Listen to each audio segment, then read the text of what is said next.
Hi friends, Grizzy here. Welcome to my YouTube channel. Today's video is actually something that I had filmed before, but I didn't love the outcome of the video. I don't know what it was, but it just wasn't working for me. It didn't feel right. So this is me refilming it. So today's video is going to be everything and anything I learned apartment hunting in New York. It was a freaking whirlwind of an experience, but I am so happy that it's over. So to preface this entire video, in the month of August, James and I started apartment hunting, and it took us about 4 to 6 weeks to lock in the apartment.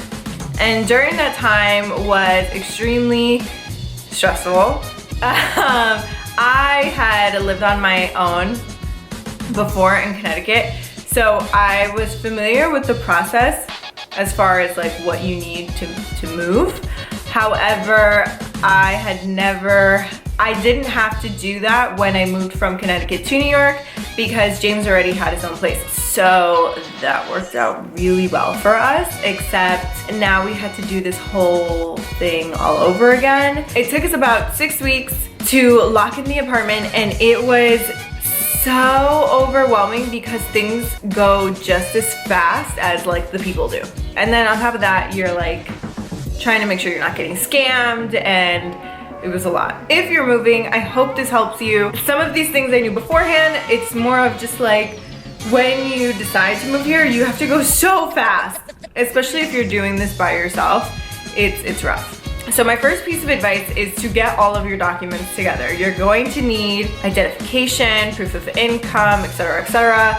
That it's just so much easier if you already have it packaged together, so that if you do find an apartment that you like, you're not scrambling around hoping that you have all of the information. Especially if you're moving in with other people, whether it be your significant other, or your friends, or people you met on Craigslist, I don't know. All of that is necessary in order to get approved for the apartment. The easiest way for us to kind of move along the process, especially since we were trying to jump on any opportunity we felt that was fit for us, was I put it in a Google Drive. It was a private little folder, and if we were going to apply to a certain apartment, I was able to just forward them that folder, and then if we didn't get the apartment, or if just something didn't work out, I was able to generate a new link so that they no longer had access to that folder. It worked out beautifully. I love Google. It was great for me. If you're not comfortable with putting something like that onto the drive, I totally get it. At least try to have it on your computer,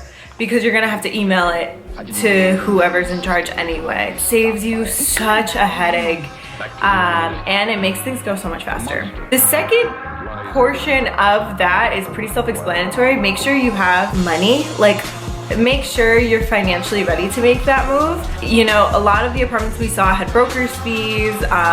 They wanted, you know, more first and last and security and a month of rent as a security deposit.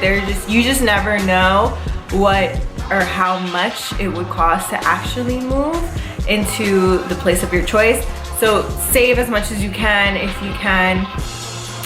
That was one of our really big concerns. We didn't want to spend an arm and a leg, especially on a broker's fee, but we'll get into that later. Second piece of advice, let's take a sip of water.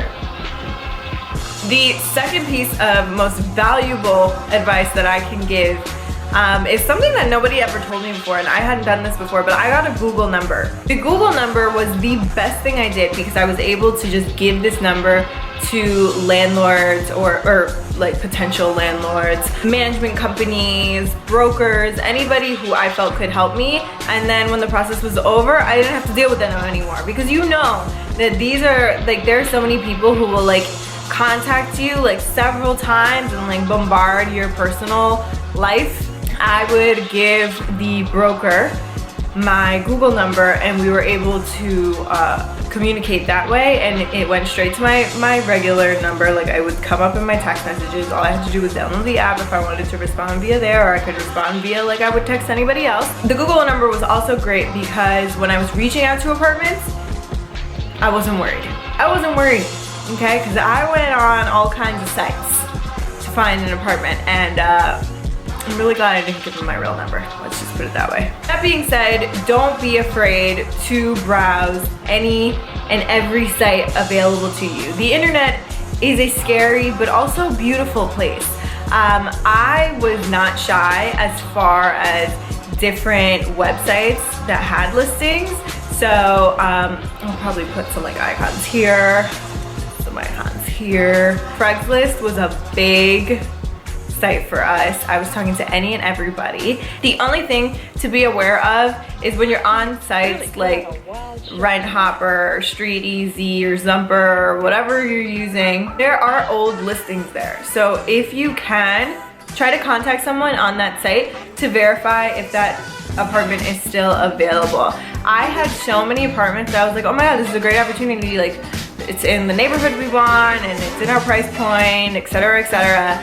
And they ended up saying like, oh yeah, that was rented like 6 months ago. Why is it still up then?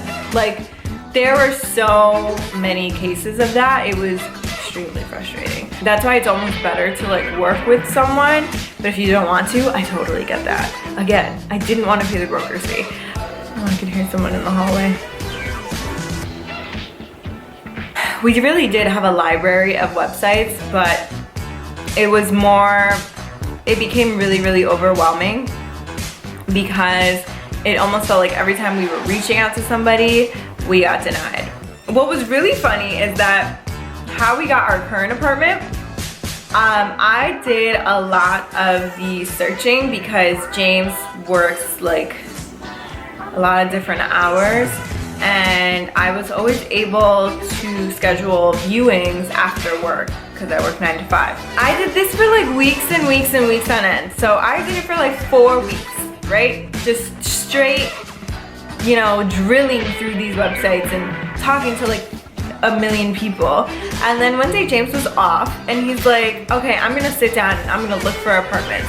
And he started in the morning, and I guess he just happened to be like on a day, it just happened to be a day when they were refreshing websites, like refreshing their listings. He'll text me and be like, hey, I just found a great apartment. I think I'm gonna schedule a viewing as soon as I can. I'm like, okay, great, cool. And then he's like, hey, I'm gonna go see it in 2 hours. I'm like, okay, cool. He goes, hey, literally, after he goes to view, he's like, hey, I just put a deposit down on an apartment. I'm like, okay, cool. Like, what? Literally, it took him a day.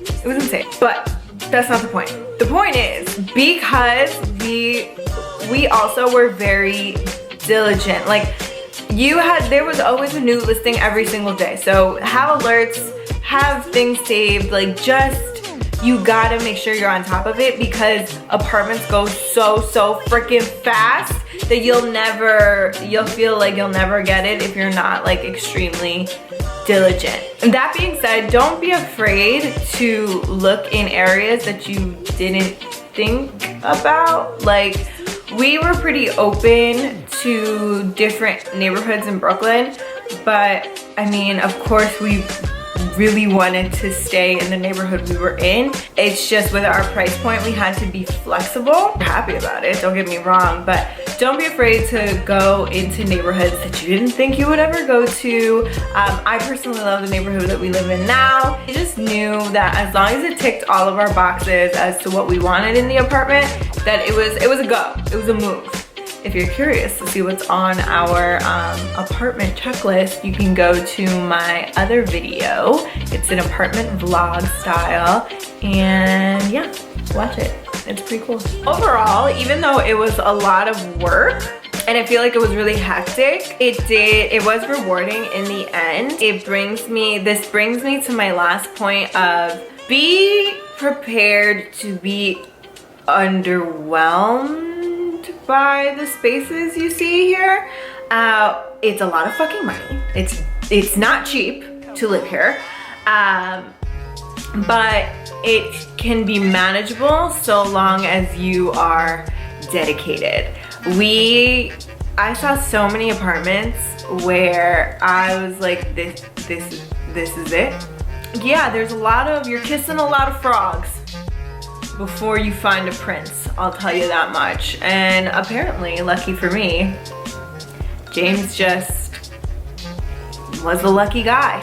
Just stay dedicated, make sure you're as prepared as you possibly can be, because yes, this is a really daunting process, but it's so worth it. Hopefully I can do an apartment tour soon. I am kind of a perfectionist, so I'm just trying to get everything like organized in the way I want it before I even think about bringing a camera around here.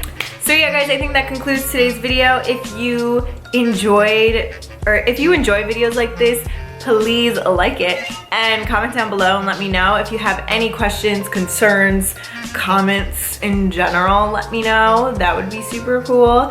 And as always, don't forget to subscribe to my channel and turn on some post notifications if you really feel like it. I'm really excited to see and turn this place into home so I can show you guys and let you in really soon. But until then, I will talk to you in the next one. Bye.